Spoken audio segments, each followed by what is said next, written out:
Yang kita butuhkan adalah profesional dalam semua ketika dia melihat, dia melaksanakan tugas dia sebagai wakil rakyat, juga sebagai pimpinan dewan. Itu seperti itu, sebagai ketua DPRD. Begitu, Bu.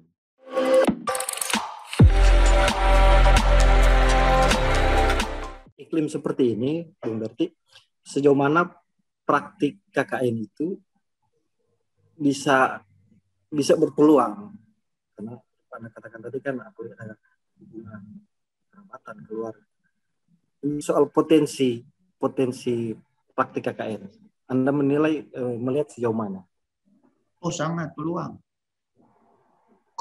Kolusi itu terjadi juga karena nepotisme. Korupsi itu juga terjadi kebanyakan juga hasil data survei itu karena ada hubungan nepotisme. Apakah nepotisme itu hubungan darah, hubungan kekeluargaan, maupun keakraban pertemanan? Itu seperti itu.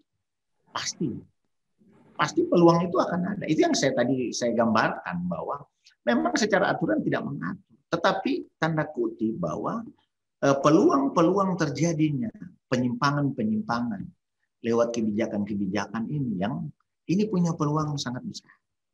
Itu seperti itu. Dan saya kasih contoh di Bitung lalu seperti itu. Ketika wali kotanya almarhum waktu itu Pak Milton Kansil dan ketua dewan Kreston Kansil. Apa yang terjadi di kota Bitung? Ya kan? Ya, kita tahu sendiri, tapi saya tidak lagi berbicara karena ini dua orang beliau ini sudah almarhum ya. Tapi dicontoh.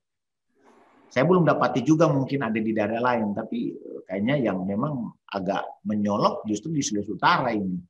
Memang terkait dengan dinasti politik sampai menguasai di DPRD dan mungkin bisa sampai di perusahaan-perusahaan daerah.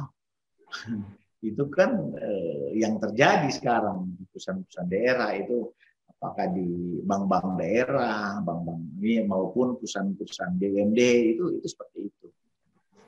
Dan itu peluang itu sangat.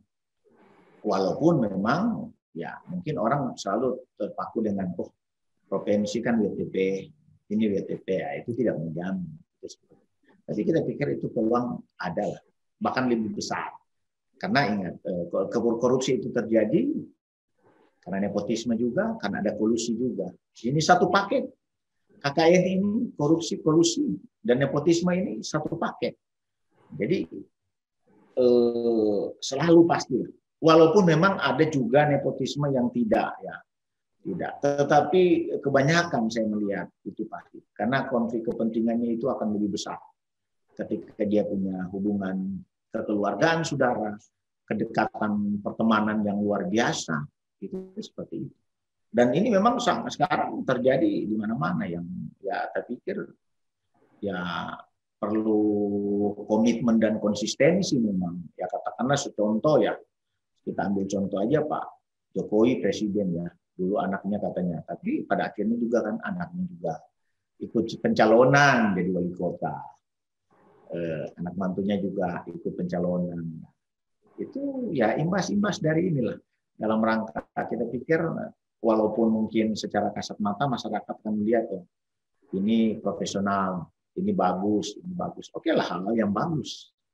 Bagus. Tetapi dalam pemerintahan, dalam pemerintahan itu pasti ada kebijakan-kebijakan yang banyak masyarakat tidak tahu, hal-hal yang sebetulnya pencitraan lah, kurang pro rakyat lah penganggarannya, itu begitu Bung Chandli.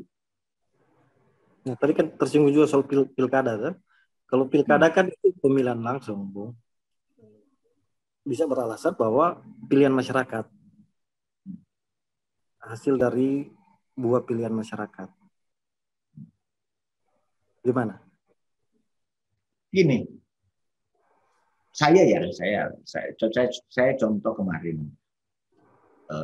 Pilgub ya, pilgub. Kita ngomong fair. Ya memang kebanyakan orang akan pilih Pak Oli. Jujur. Kenapa? Karena kita tidak punya pilihan yang lebih baik. di antara Pak Oli. Saya pribadi ya, saya jujur mendukung Pak Oli. Karena lawan ini, ibaratnya kita ini, saya selalu mengibaratkan begini Bung Candi. Katakanlah apakah itu legislatif atau kepala daerah, minta maaf ya. Ibaratnya kita ini, masyarakat disuguhkan makanan telur. Ini telur rebus, ini telur ceplok, ini telur dadar.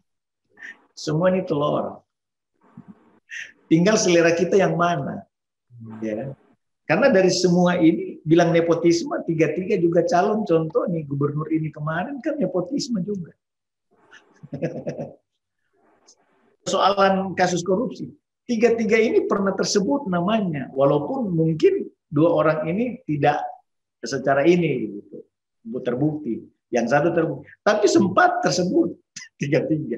Ya kan seperti. Jadi itu yang kita kadang-kala ya oke lah kita mengatasnamakan kita dipilih rakyat ya kan. Itu betul lah. Tapi kan ya banyak hal-hal yang kalau kita buka persoalan-persoalan sampai money politik, sampai identitas politik itu sangat jelas di Sulawesi Utara. Jadi kalau ada orang bicara kita berkata misalnya contoh di DKI dulu itu identitas politik agama dipakai, di sini juga dipakai. Saya tidak mau menyebutkan gereja mana, tetapi sudah kelihatan kasat mata. Ketika bicara calon ini dukungan full dari ini, calon ini dukungan full. Jadi itulah saya bilang, ya. Apalagi masyarakat kita akhirnya sekarang ini saya lihat mereka tidak lebih melihat kepada apa visi misi, tapi lebih kepada pertama duitnya, kedua kedekatan. Bagaimana orang itu dia bisa dekat bermasyarakat, dia turun. Itu visi misi masyarakat sudah nggak peduli. Mau jalan atau tidak sudah tidak peduli. Itu masyarakat sekarang berpikir seperti itu. Karena itu kita bilang pendidikan politik ini tidak jalan. Karena di dalam internal partai saja sistem pengkaderan itu yang memang ditentukan itu diatur itu di aturan internal partai saja tidak jalan pengkaderannya.